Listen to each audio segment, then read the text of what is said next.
Nashville, come shop with us. Tabernacle Baptist Church is having a tent and yard sale Saturday, August 22nd from 7 a.m. to noon. Shop great deals on clothes, shoes, coats, and much more for women, men, and children. Come join us at 6801 Charlotte Pike. Great finds, great prices, and for a great cause. We'll see you there. And hello, Nashville. This is WFTB 104.1 FM Tab, Nashville Gospel Radio, also being recorded as Sacrificial Conversations. We are so excited to be here once again. You all, God is, like I say, doing some amazing things, you all. And Sacrificial Conversations is really being blessed, Monica. We have another special show on today. It's good to have you again. Always good to be next to you. People don't understand it's a blessing to be able to do something like this with your wife. You are I don't know how many people can say things like this, but y'all know our show is about marriage. It's about faith. It's about entrepreneurship. Is about mental health. It's so many things that we try to bring to the table. And tonight, you all, we have something that's interesting, but also intriguing, and it's going to bless someone on tonight. Yes. Monica, you got anything you want to say before we get off? Just want to say happy Monday to everyone. We all made it through our work day, and welcome back to all the little kids that had to go to school. Bless your heart. But yes, welcome. So today, y'all, we have some special people in the place. I've been knowing these people for a long time, you all. We go back to, like I told her, clacker balls, braids in the head. We, her husband, we've been knowing each other. We high school days. We go back, and we've done ministry together. We've done a lot of things together, and I am so excited, you all, to have Pastor, I'm gonna say that first. Michelle Gordon Watts and her husband Michael Watts in the building on tonight. This is not going to be a typical church interview, y'all. We are really finna go in deep, and I want you all to introduce yourself to our people, our platforms, and tell us a little bit about yourself. Tell us who you are, what you're doing, and what God has done, and then we're gonna dive into this amazing conversation on tonight. You good, great people. We love you all. We thank you all for being with us on tonight. So give us a small resume or interview. I'm Michael Wyatt, and I'm the husband of Pastor P. Michelle Wyatt. She's also my beautiful wife of 36 years. I am retired. I thank God for allowing me to be retired. I work Uber Eats on the side. It's what I do in my time now, and it works for me. Absolutely, bro. And I'm thankful that I'm able to be retired. But at the moment, my wife is pastor of Kane Avenue Missionary Baptist Church, and I'm considered to be to have numerous names as LG, leading gentleman, first gentleman, you name it. I continue to hear who I am every day. So whatever they choose to call me, that's who I am. So well, I'm gonna say this: you have to be a special dude to do or to be able to lead such a powerful woman as this, because you have to understand, I know who you are, and you have been a great husband over the years, man. I've seen you be there. I've seen you be present. You know, I don't know a lot about your marriage, but I've seen you, and that's what's important to me as a man, that I see you, and you've always made sure that you've been there. You everywhere she's at, you're there. And you made it through the trials and everything, bro. So I give you your props, man. You know who you are, because you are leading and doing it in a special way. So to you, darling, to you. Come on, Miss Michelle. So good afternoon or good evening, everyone. My name is Michelle Wyatt. It's great that people call me Pastor Wyatt, but my name is Michelle. Yes. And I will remain Michelle because it keeps me humble. Yes. I have been married for 36 years. We have two beautiful children, Michael Jr. and Alyssa, our daughter-in-law, Jade. We have beautiful grandchildren. Um, I've been a nurse for 30 years now. Um, and so I am a bivocational pastor. I still work. I have a career. I have been in leadership now for 26 years outside of being a pastor. So that's who I am. Amazing. Pretty simple. Amazing, amazing. Well, it is so good to have you all today.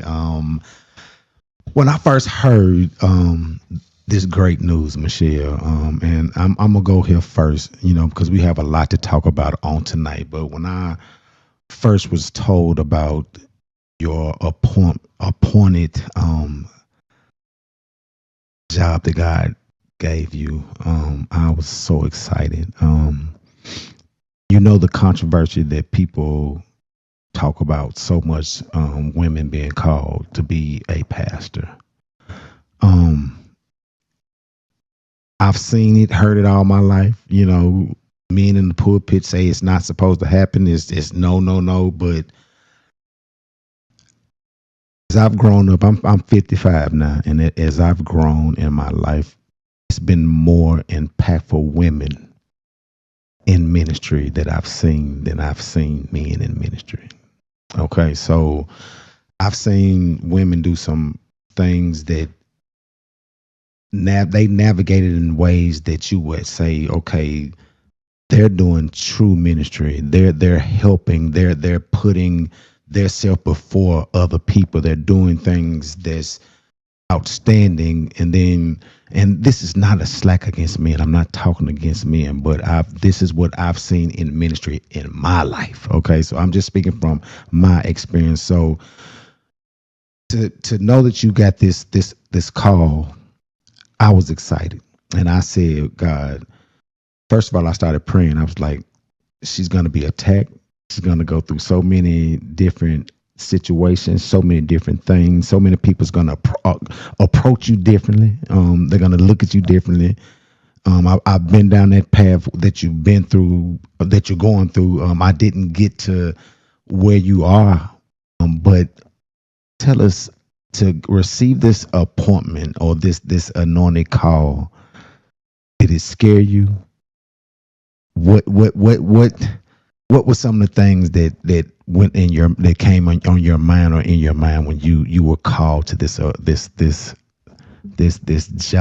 I call it a job that God has given you. So did it scare me? Absolutely. Actually, accepting my call scared me more than being a pastor. I ran from my calling probably for much of my adult life. Accepted my call February 2012, and many people didn't know because I was no longer in the Baptist church anymore. So for people that actually knew me growing up and had seen me in various churches in different capacities, many didn't even know I was a preacher because I didn't wear it on my sleeve. And then I wasn't afraid to accept my call. So then,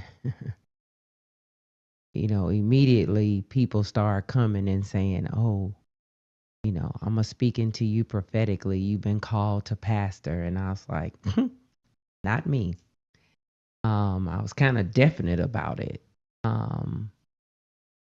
And somewhere between 2012 and 2022, when I actually went back to Kane Avenue, was when the Lord started to reveal things to me. And I struggled. Matter of fact, even going back to Kane Avenue was a struggle. Wow. Um, because I went back to the place where I was born and raised. And I had left Kane Avenue in 2006 and I was wounded.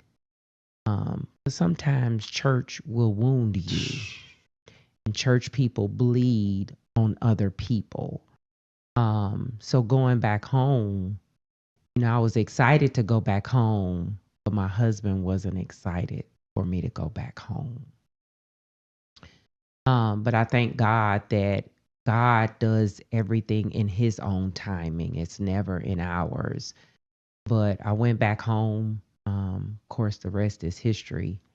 I made her story or history in October of 2025 when I was elected as the first woman in the history of our church. Our church now is 154 years old. And at 153 years old, they elected little old me to be the pastor. And I'm eternally grateful. I really am. But was I scared? Absolutely. It's not easy.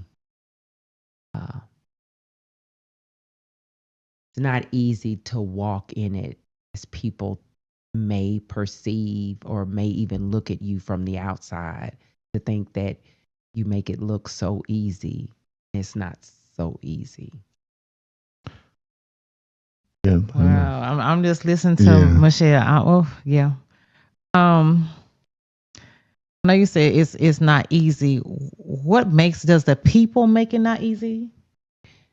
No, it's not the people. I will tell you, God has shown himself so strong within Kane Avenue. I can't tell you during the last 6 months, there's not very many Sundays that somebody doesn't come down and join our church. One thing God told me to do when I came back home to Kane Avenue was to love on the people. That was the only thing he told me to do. I think some of the hardness is what you put on yourself. I'm much harder critique of myself than other people are. It's my makeup. It's the way I've always been about everything that I do. And so I'm pretty hard on myself. And it's not easy for me to accept accolades. Wow. Like people telling you, oh, you preached well, or you did this good, or, it's really hard for me to accept that type of love, if I would say. Not because I don't think that I deserve it. I know that I deserve it, but for me, it's like, no, don't do that. Because I think in some ways you can think higher of yourself than you should. So I always strive for the Lord to keep me humble. And I think that's my hardest part about accepting what others say and how they say it to me, if that makes sense. Yeah, because I've heard you speak and it was on a platform where you were the only female, and honestly, you just, and I'm gonna use this word because you know me, you just slayed it, and I was like, man, she is just awesome. She's an awesome speaker. You carry yourself well when I see you, so. I mean, I understand what you're saying, but I don't see that. I only see you carrying yourself. What I know is there's something within you, but when I see you, even when I saw you today when you came in, you just beautiful. You just carry yourself like a virtuous woman, and that's all. And I believe that's what everyone sees in you. You're kind of easy to approach, and you wear that love on you. Yeah. And so I think that's what it is. But yeah, I don't see that. But I understand what you're saying. But you just a remarkable individual. And when I say you got up there and you done your thing, God just gives you what he wants you to say, and you just do it.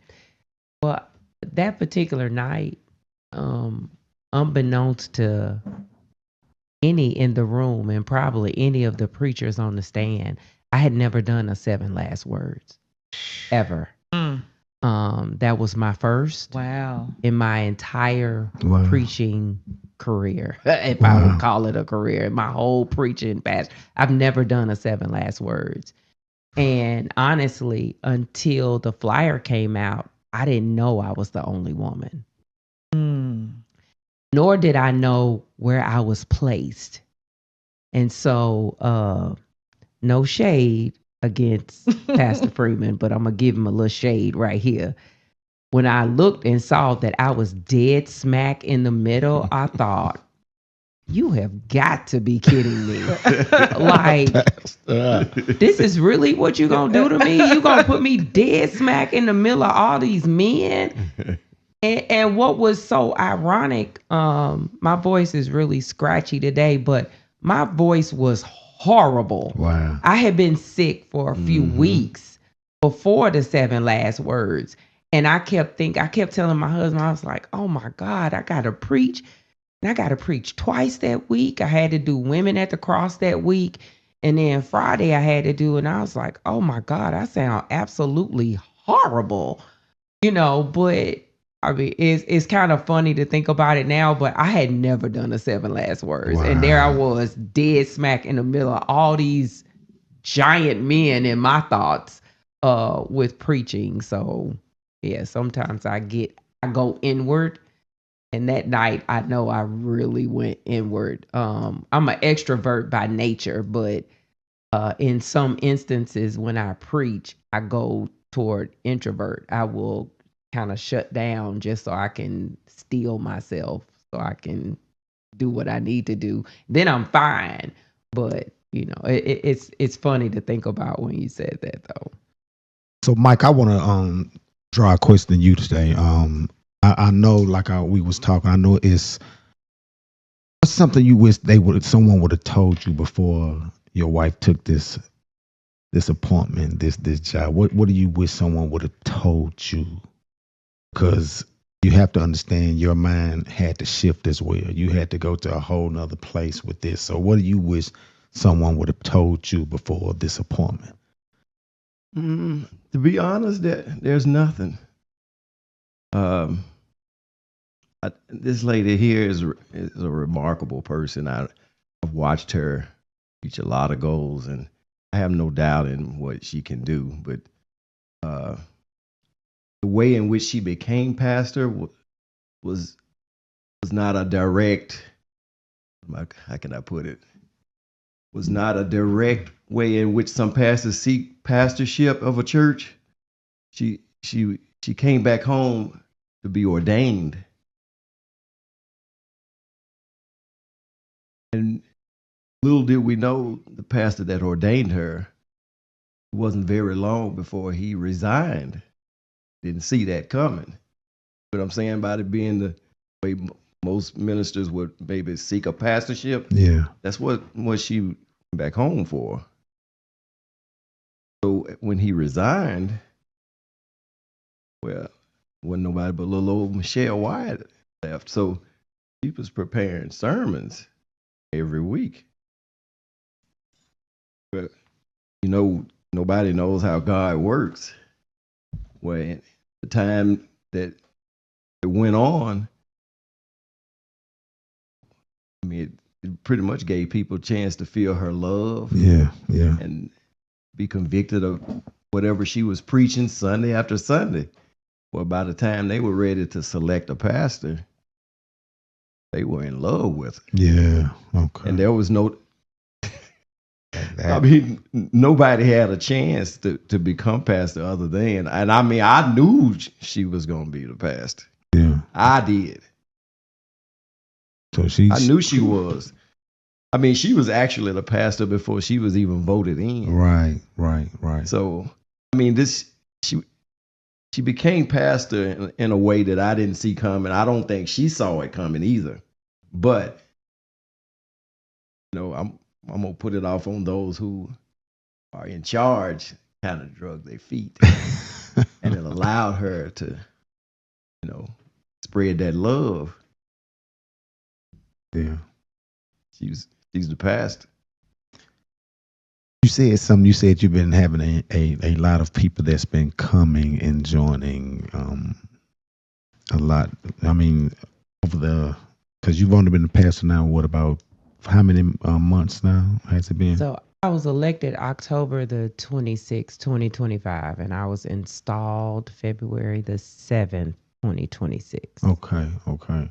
So since then, and I've been following you on your Facebook page, just watching, because I love to go out there and look at different ministries, and every Sunday it looks amazing, and I keep it up. I mean, the marketing and everything that you're doing, Michelle, that's what we have to do now. We have to put ourselves out. So many people don't understand that now. You have to put yourself out there in this day and time. You can't sit back and not be seen and be that church that's just sitting there, no social media page. No, you're doing an amazing job.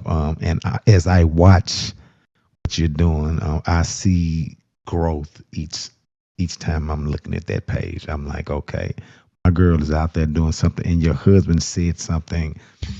So many people and pastors have to understand that if you don't love on these young people right now,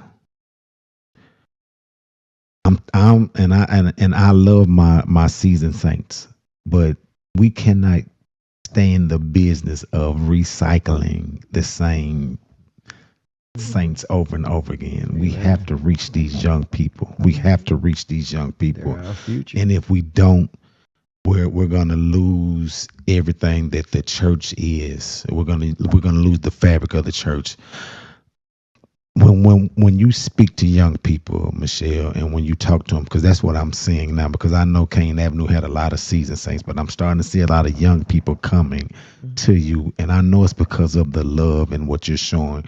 What is something that you could tell a pastor, anyone in the ministry, to help us to reach the young people? And I'm gonna give you another question after that. It's gonna be a B clause, but what would you say to a church or something to help to get to the young people, or to help us to get the young people back in church? I think part of the issues with the church is we're not transparent. We serve a generation now that they don't want to be us. They don't want a 9 to 5. They don't want anything to do with that type of structure. But the other thing that I see is they're really wanting somebody to be transparent. And a lot of times in this role, and all of us, whether we want to admit it or not, we didn't have transparent pastors growing up. Girl. We didn't have pastors that wanted to open up about real life situations. All my folk will tell you, I'm transparent as they come. Ain't nothing you can't come and talk to me about. Okay, you gay? Let's talk about it. You answer my Because question. guess what? Yes, Lord. My charge is to love you. My charge isn't to judge you. And a lot of times we want to come off judging instead of showing them love first. You can gently guide. Are you loving them? Because the truth of the matter is none of us got a heaven or a hell to put anybody in. Absolutely. But yet we don't want to be transparent. We don't want to show, okay, I love my husband today, but I might not like him tomorrow. It's real. That's real. You think he don't make me mad just as much as I make him mad? You think my kids don't do something that I don't like, but I'm still charged to love them? We don't want to talk real. We don't want to give them real examples of real life situations that we dealing with. Why? And that's the difference. I'm going to talk to them in real terms, because if somebody had talked to me in real terms, some of the decisions that I made in life, maybe I wouldn't have made them had I had a real life example and you didn't try to sugarcoat. Absolutely. So I try to be authentic in everything that I do, just so that they see, okay, it looks good. Yeah, I might clean up well. That's the outside. If you examine the inside, though, because I've dealt with some really hard life situations. And no, I didn't go to Facebook with it. No, I didn't go to Instagram or TikTok with it. But it doesn't mean that I didn't deal with it nonetheless. It's just that I chose who I allowed to see it, and who I allowed to speak into that situation. Yes. So that lets me know that you do have a great community that's supporting you and giving you the strength that you need, because I've watched pastors not take breaks, not get help, not mentally take care of their self. Well, my motto is you better have Jesus and a therapist, and I got both. Come on. I say it in funerals because I think that's part of the problem too. We think that, did you pray about it? Well, I did pray about it, but now what? What comes after the prayer? Yeah. I prayed about it. Did you put scripture to it? Absolutely. What's next? I've done all that and God still hasn't answered. So what's next? So again, are we talking real? Because sometimes God is not coming in the shape that you want him to. And a lot of times we want God to operate in the box that we put him in. And God is much bigger than the box that we put him in. So, I'm going to push that paradigm. I'm going to push that thought process, because that's the problem with what we do in the church. And then we wonder why people walk away from the church. Girl, yeah. See, you got me over here excited, because I love truth. I love truth, Michelle. And that when you told me that you were gonna come, I knew immediately that I was going to get truth. And I'm gonna be open too. I'm gonna go there with you. For we've been watching church for 30, 40 years. 30, 40 years. I've been in it, and I can say that for 20 of those years, I didn't have the power that's truly supposed to come from the community of church, or what we call it, because I didn't know where to draw my true power from for the first 20 years of doing church. I can say that. When I hit my 40s is when I really started to understand who God was in my life, and started really seeking him on a day-to-day basis, understanding. But why I'm saying this is because we navigate through this thing called church. and I hate to use it that and use it in that term, but that's what this is. We navigate through this thing that we call church. We go through hurts. We see so many things that people are not. This young cat said last week, we don't sweep around our own front door. We don't. Amen. You just gave us something that. Transparency. You gave us the key. I think this the next leading charge for us to reach the young people. We have to be transparent. We have to be able to communicate.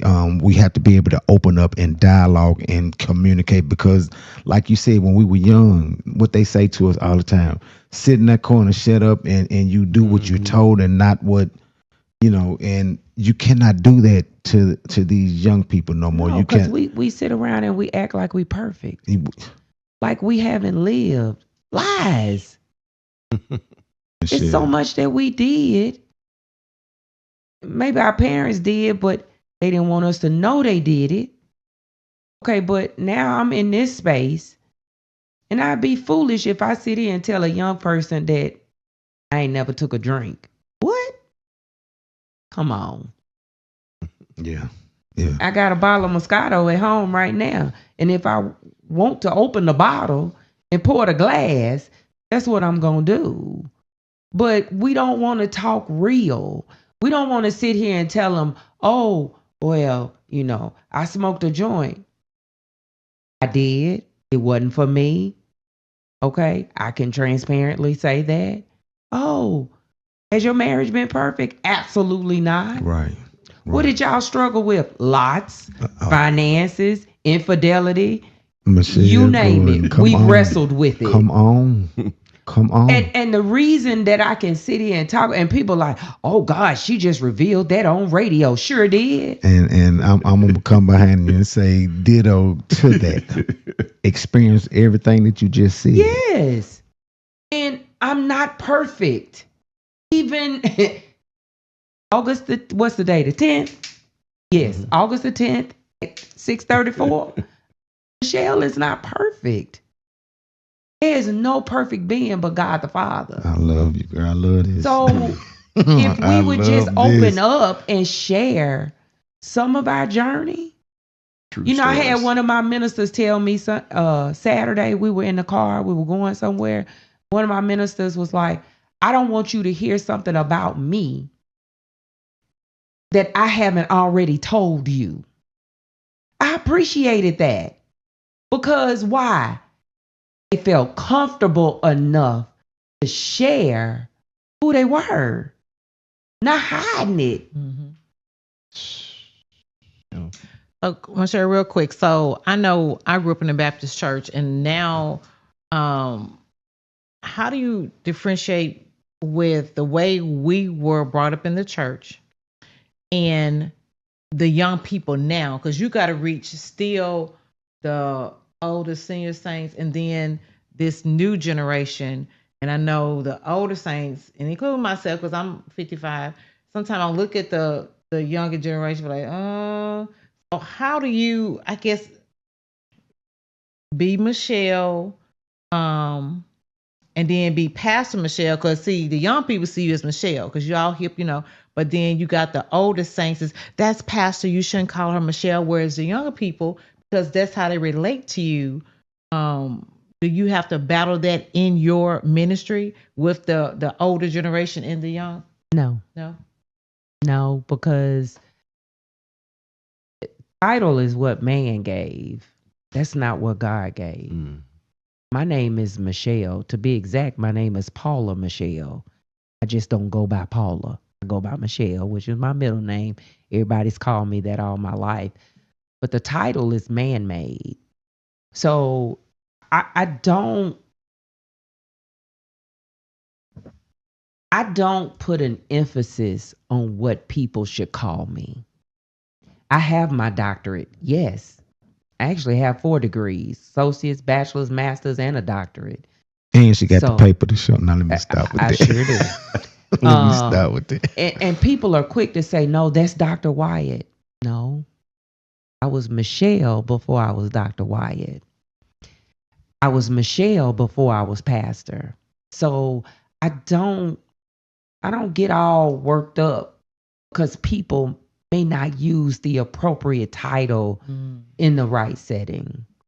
I want people to be comfortable with me, be comfortable with us. Yes. Because that's just who I am. I'm gonna love you first. And we got a different breed of young folk. Mm. You know, when we were growing up, you had the mothers of the church. If you kind of stepped out of line, they got you together real quick. Well, you got to be a little careful how you approach these youngins, because parents ain't so receptive of you chastising their children. But I'm grateful that I don't have those issues either. You know, I got some young folk and they children, they love me and I love them. They get their children together right quick.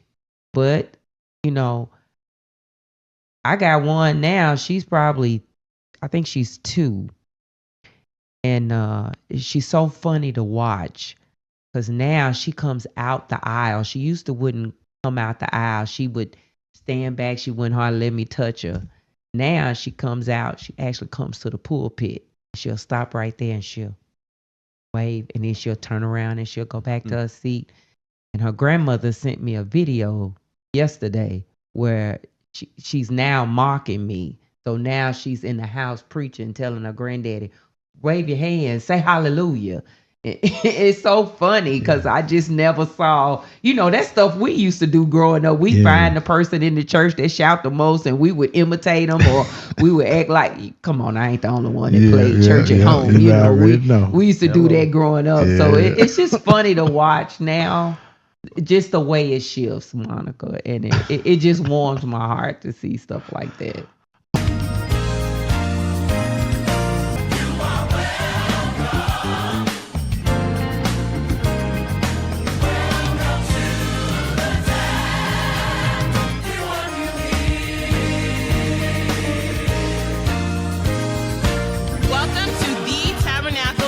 Church, where Pastor Darren Freeman and Lady Adrienne Lewis Freeman are our leaders. We are the church where we love God and love God's people. Remember, we want you here. We want you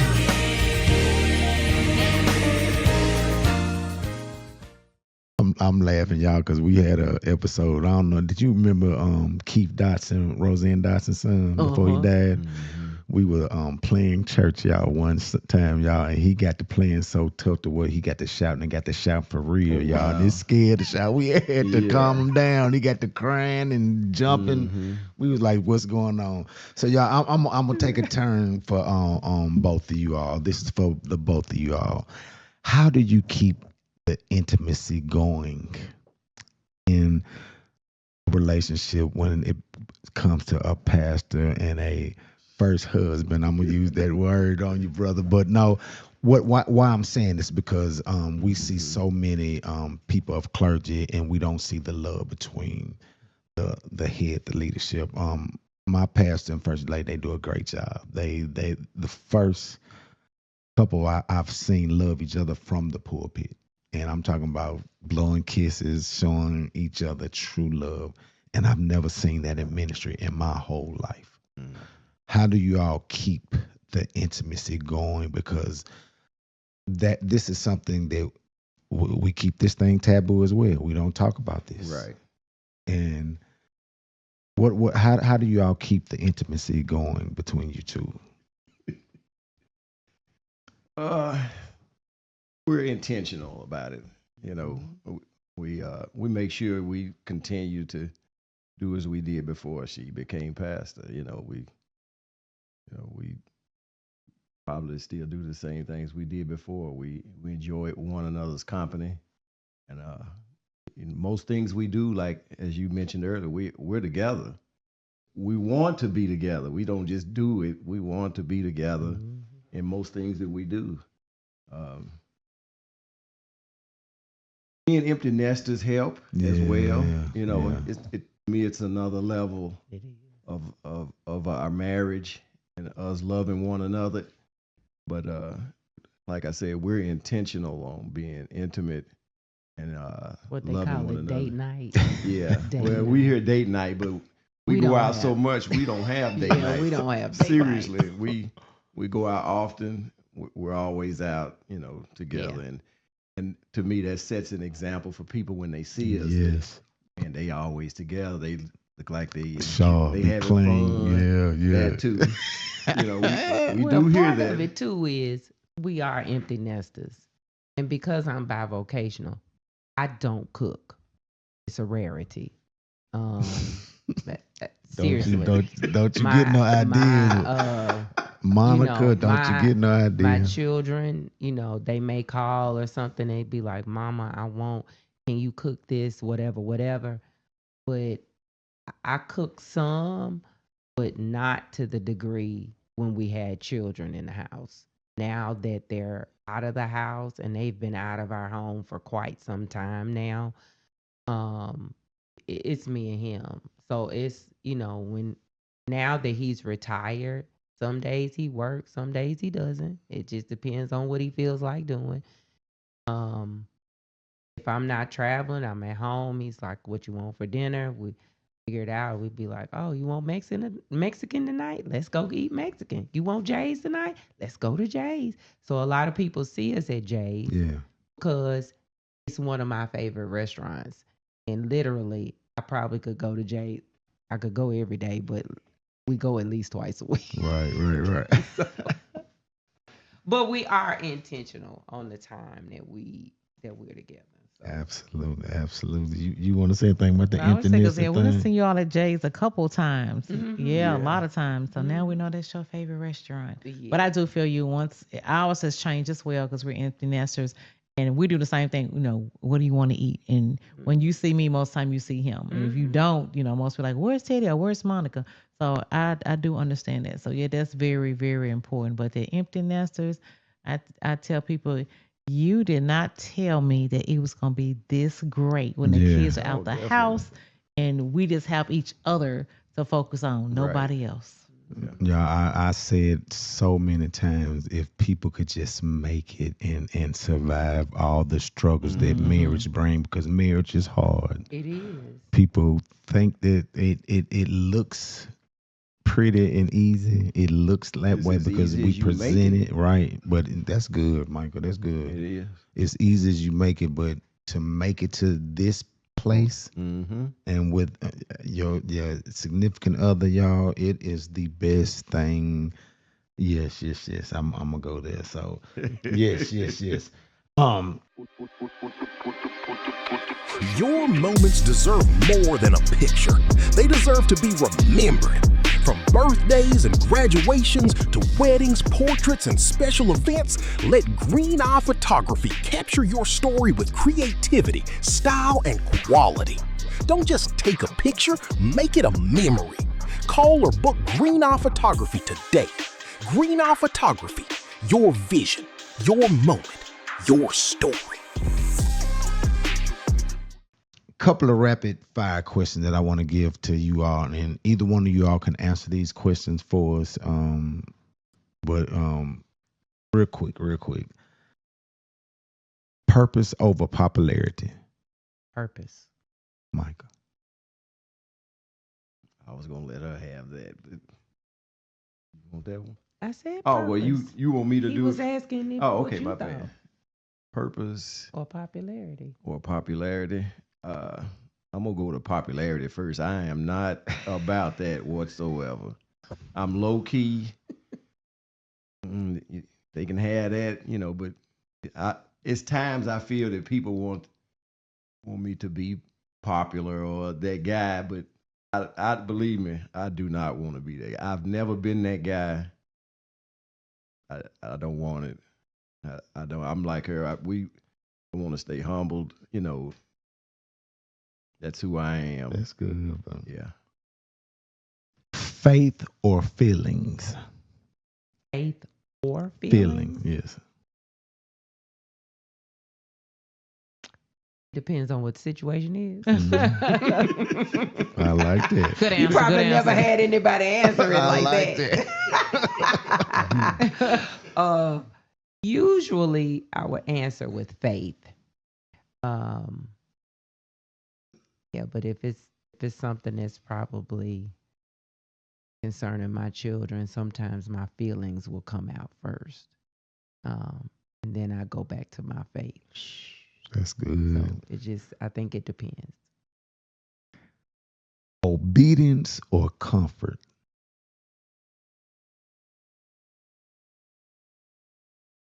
for me, obedience. Mm. At this walk where I am today, it's obedience. If you had asked me 10 years ago, I might would have chosen comfort. Wow. That's But good. where God has placed me today is definitely obedience. And let me clarify why. Yes, that's good. Lord, hold my tears because I'm a huge crybaby. Let me just say that first of all. When I became pastor, there's a lot about my life. And I tell people this all the time, that I have not always led like I should. When the Lord called me to this position, to this place, one thing that I told the Lord was, please don't ever let me do anything that will bring shame to this position. So for me, it's always obedience. Yeah. Because I don't ever want anything that I do in this space now that's going to bring shame, not just on the position, but on me, on my husband, on my church. Because I've seen so many pastors that have fallen into the okey doke. Me being a female pastor at that, I have to recognize when you want to talk about the attacks, yes, Mm. they come quick. The vultures come out. Vultures text you on your phone. They send you messenger. They send you IGs. They do all of these things. They come in various ways. And I have to be real careful about whose conversations I entertain Mm. Girl. because I'm Wow. a female in a male dominated space. Because it's different. You hear about the women Yeah. that come to the churches and throw themselves Yes. at the pastor. But it's different for a woman. They ain't coming to my church throwing themselves at me in the church. They come in a myriad of other ways.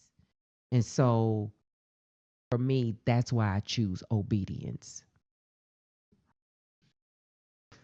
Amazing, amazing. Yeah, that right there, obedience. And I like what you say it won't bring shame. Because we've known a lot of pastors about shame to the church, their families. And I just commend you. That's awesome. Because who wants to hurt the church and your family? Mm. Right. Yeah. And I've lived that. Not as a pastor. I've lived it as a wife. Where I have hurt him to his core. See, a lot of people think it's the man that does the do. Right. Right. Excuse me, y'all. This woman did the do. It wasn't the man that did it. Yeah. I Same did. over That's here. why I talk about being so transparent. It wasn't my husband that stepped outside of the marriage. It was me. And so that's why I know how God can change things Mhm. and how God can do things. And when you ask me, did I see myself being a pastor? Me? No, ain't no way he could use me. It was a journey, believe me. Ain't no way he could take me and all the mess. Teddy know I could be messy. You know, we sung in a choir together for years. Yeah, that the mess may not have been on the outside, But it was a but definitely on the nonetheless, inside. you knew Yeah. the mess was there. Yeah. Mhm. So that was the one thing. And I thank God for my spiritual mother because, she prayed over us in December. Mm. It was life changing for me as a pastor. It was life changing because it made me, number one, see my husband in another light. Mm. It made me see things the way God intended a wife to see. And I thank God sometimes for the encounters that I've had, because without them, I wouldn't be who I was or who I am today. But I thank God, because no, Monica, that's the one thing that sits in the back of my head. Oh, is this gonna bring shame? Okay, yeah, you need to shut that down. Well, another one. Prayer over preparation. Prayer or preparation. Both. You I can't like have that. one without the other, I not like in that, this Michelle. walk. I like I that. have to pray, but I also have to be prepared. I love the way you said that. I would throw this little twist in there. I'm gonna choose prayer over preparation because I don't put so much faith in the preparation, but I totally agree that you have to prepare to have a great. I mean, have to pray to have a good preparation, but I'm gonna take prayer over that because I've seen God work in prayer, but I didn't prepare. Well, amen. Yeah, he will do that. Yes, and that's the only reason why I throw that thing out there, because it's been times that my preparation didn't meet the expectation that it could have, and my prayer had to come in and take control over that thing, which was an amazing thing. Yeah. You already gave me this one. Forgiveness over confrontation. Forgiveness. Yeah. I want to speak and stay there real quick on forgiveness because Michelle, I appreciate you being able to be the person that you are and able to let people know that I had to be forgiven of so many things, and I'm still to this day being forgiven, by this woman for things that I've done. I try not to do a lot right now. I try to live a holy life, try to live, the way God has called me to live. But forgiveness is the key, y'all, to relationships, Yep. to life. I feel like that that's the biggest currency in one of the biggest currencies in life is forgiveness. And I appreciate you. You have helped heal some people on the night. You've helped touch some people's souls. Monica, you got anything you want to throw in here real quick? On the forgiveness part, it's like I tell everybody, it's a lot of give and take, and you've got to show a lot of grace and mercy, a whole lot each and every day. You have to put your pride and yourself on the back burner for the next individual. Not always, for me, not to always try to have my way. My new thing is try to outserve each other no matter what, So I done start practicing on mine. Baby, can you go give me some water? Can you, don't think that I always got to be superwoman in this thing. We do things together now. So yeah, but it is a lot of grace and mercy. And each day I tell Lord, just thank you for just helping us get through each and every day.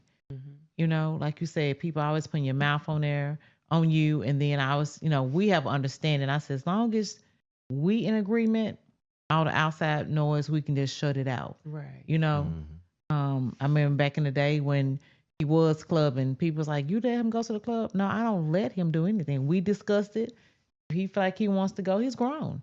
And, God removed all that, from him. So as long as we on one accord, that's all that matters. Right. Yeah. Y'all, this time has went by fast, as it always does. Michelle and Michael, we're gonna give you all the last word on tonight before we get out of here.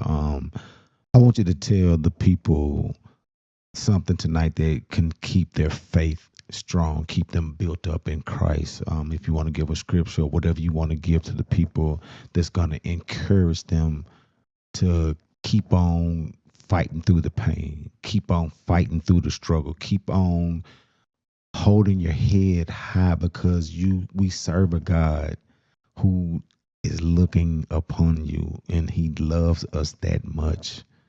He loves us. So give the people something tonight that's going to inspire them to be able to go on in this world that we're living in right now, Michelle and Michael. If y'all can do that for our people on tonight.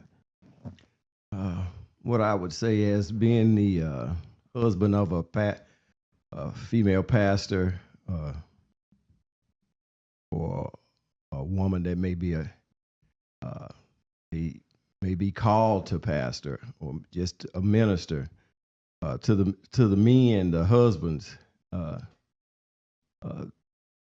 don't be afraid to be that man. God calls people to save souls, and that's how I see my wife as someone God is called to save souls. I don't feel threatened by that whatsoever. Saving souls is important. There are a lot of broken individuals out here that need to be saved, and for me to be selfish or feel like I am the man, hold her back from something like that just to be the man, I can't be that person. I'm sorry. But for those men, allow God to work through your wife or significant other to save souls out here, because there are many souls out here that need to be saved today. Amen. That's what I'd like to leave with you. Amazing, bro. And Michelle, you get this final word, inspire these people. I think for me, and I thank my husband for saying that, but I think for me, I think people, number one, whatever you believe in, because I think people struggle with belief right now too. We don't know if we believe God or believe in Christ, or we serve Hebrew Israelite, or whatever your higher calling is. For me, it's God, and I trust in the God that I believe in. Mm. And it may not look good today. That's today's perspective. But if you give yourself a chance just to look into tomorrow, tomorrow has to be better than today. And there's a part in this that all of us have to do, because the word in James said, faith without works is dead. Come on. God is not a magician. Just because you pray it don't mean that it's going to come to pass. But if you have the faith to put the work in, then what you believe in and what you pray about, God will provide, but you got to put the work in. So my word is, it's time for us to get to work. Put the work in, because your life can be different than your mom's life. Your life can be different than your dad's life. Your life can be different than your sibling's life. But you got to put work in. Put your plan in place. Trust that God will do exactly what he said. His word won't return void. His arm ain't too short.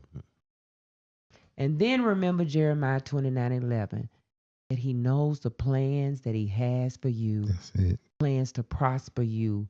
And God's plan is never to harm his children. So that's my word. Put your trust in him and believe that in his time, not ours, Amen. that his time, his will be done in our lives. Y'all, we say thank you on tonight. You've been listening to WFTB 104.1 FM, Tab, Nashville Gospel Radio. We love you all. Be blessed.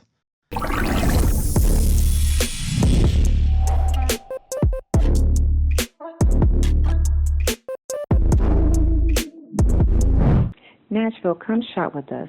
Tabernacle Baptist Church is having a tent and yard sale Saturday, August 22nd from 7 a.m. to noon. Shop great deals on clothes, shoes, coats, and much more for women, men, and children. Come join us at 6801 Charlotte Pike. Great finds, great prices, and for a great cause.